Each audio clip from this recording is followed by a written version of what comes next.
Hey everyone, welcome back to another video from the channel, and today we're going to be talking about the 2020 Senate elections based on uh, primary turnout, which is an interesting thing. I've been considering doing this for a while, but now I'm finally going to make it.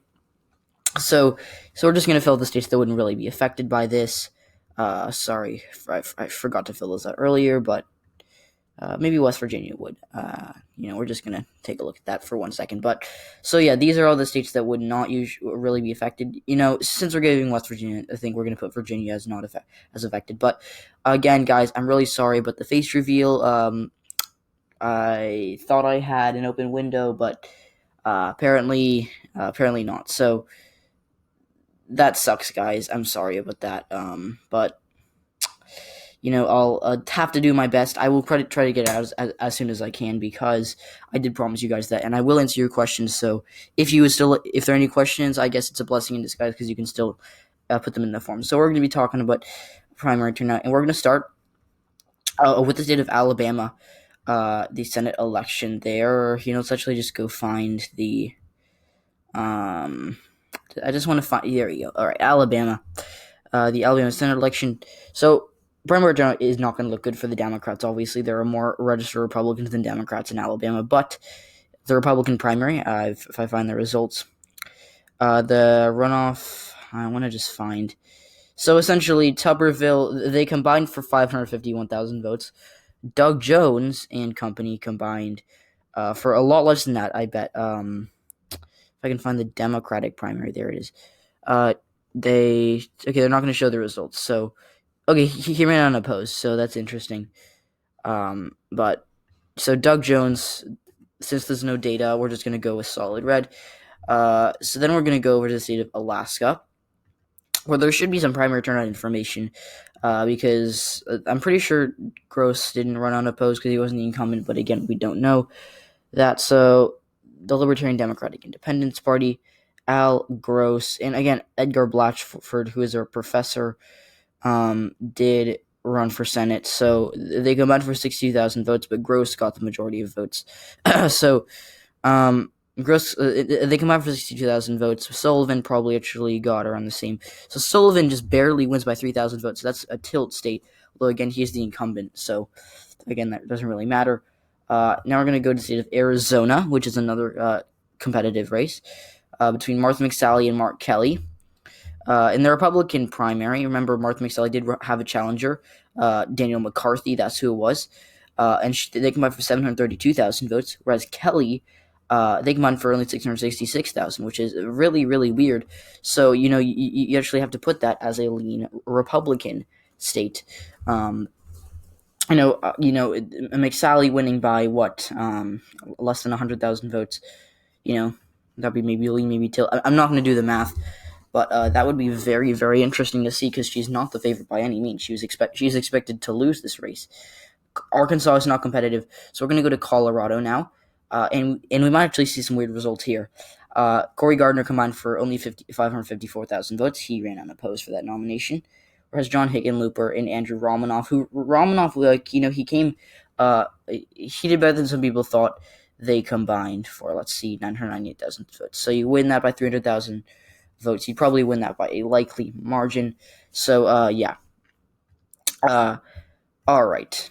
And now we're going to go over to the state of, Delaware. We're not going to do that. Georgia, regular and special.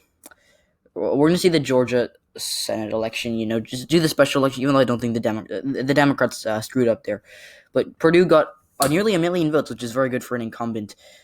Democrats did combine for probably a little more because you had a contested primary, but again, we see say like Arizona going red. It's that's very likely to happen. But you put Georgia lean blue, which is weird. But now we're going to go over to the special election in that same state, where the Democrats again. I do think that they've messed up, but yeah. So we're gonna go the Republican candidates. Oh yeah, they didn't have a primary. Okay, so we're just gonna say. We're just going to mark that as Republican because it's unlikely to go red. We're just going to put it as likely red because that's my characterization. We're just going to let me fill in the rest. Illinois, Iowa is competitive. as we all know. I think it is the most competitive Senate race, actually, so it's very competitive.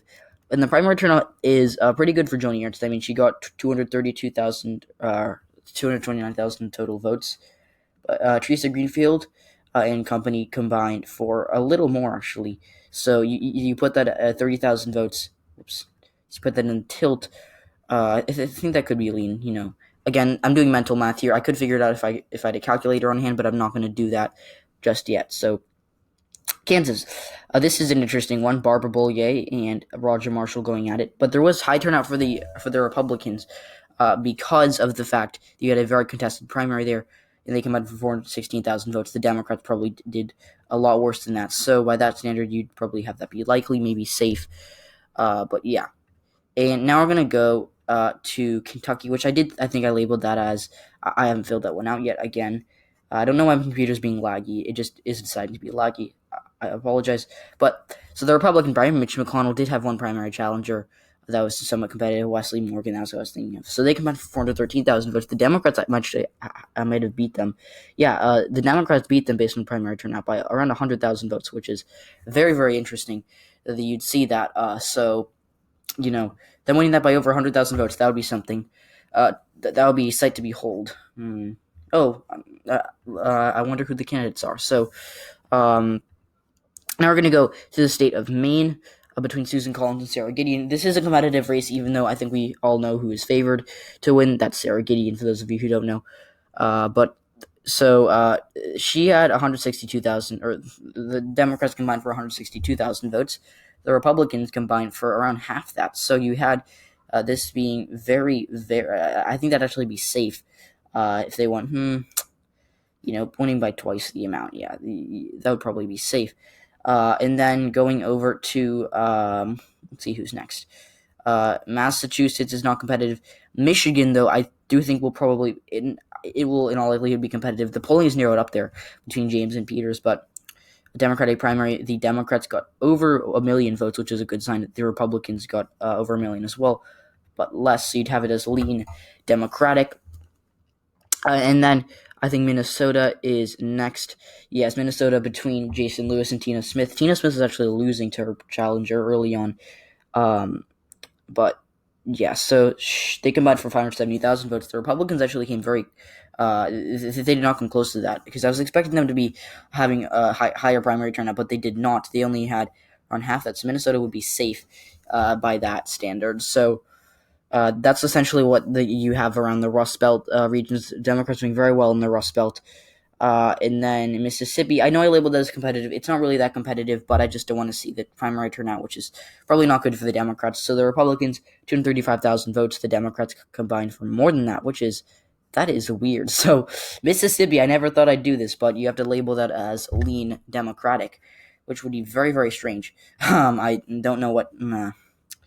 All right, Montana, Steve Daines versus Steve Bullock. It's the battle of the Steves. And I think the Democrats did better in the primary than the Republicans.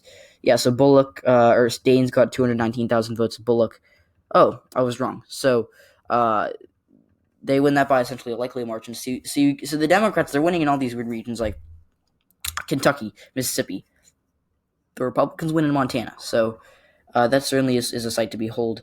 Because you'd think that if the Democrats are winning in Mississippi and Kentucky, they're certainly winning in Montana. But no, in New Hampshire, Corky Messner versus Shaheen Shaheen. I think the Republicans might have done well because they had a contested primary. Is this a weird... okay. Primary election. I just want to show me the primary election. So they combined for 138,000 votes, and the Democrats combined for a little more, so you'd have it as probably something like lean. Again, my math is probably off here. That's because I'm brain dead, and so please don't call me stupid in the comment section. All right, New Mexico, between Benry Lujan and Mark Ronchetti. So Lujan does get 225,000 votes. Ronchetti and Martinez and Clarkson combined for less than that, so... That's another light. So it's weird to see Arizona being leaning to the Republicans. And that is just a sight to behold. Again, I'm sorry, my brother is being crazy right now. In North Carolina, I was actually looking at the primary turnout here. I was reading up on this election this morning. And Cal Cunningham just he had a very high primary turnout compared to Tillis, who did have a couple primary challengers who got a good amount of votes.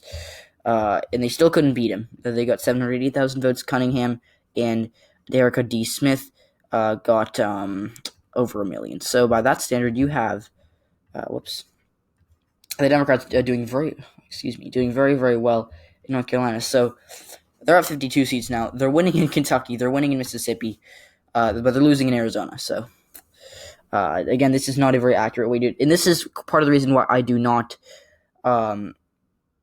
This is part of the reason why I do not like using primary turnout because it gives you wacky results.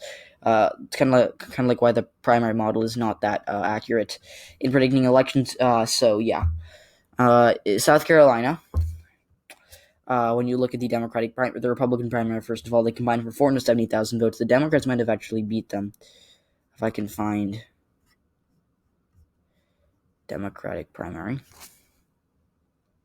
Doesn't give me results. Okay, thank you, Wikipedia. So I guess we're just gonna have to fill that in as the way I thought, or as the way I think it's gonna be. So we have 3 states left: Texas and the Virginias. First, starting out with Texas. Okay, so Senate election in Texas.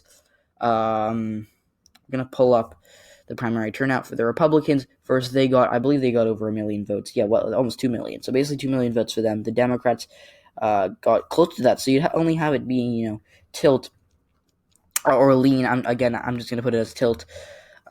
So yeah, and then in Virginia between Mark Warner and Daniel Gade.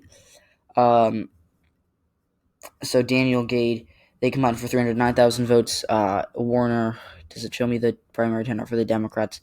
It does not. So we're just going to fill that in as safe. I originally should have done that. And the reason that I left West Virginia blank was because this is obviously a safe or likely Republican Senate. That's because the Democrats had a contested primary. So I just want to see what it says. But yeah, so the Republicans, they had 208,000 votes in their primary. The Democrats came close, but were not able to win. So I think that might be lean. Alright, guys, so that's the map, essentially. You have Mississippi and Kentucky and Georgia going blue, but Arizona and Montana going red. So, yeah, guys, again, this is a very weird way to calculate elections, but this is what it gives you. So, guys, thanks for watching this video. Be sure to like, turn on post notifications, and subscribe. We're currently at 1,800 subscribers. Can we get to 1,100 by, let's go September 20th? I think we can do it. Thanks, and I'll see you all in the next one.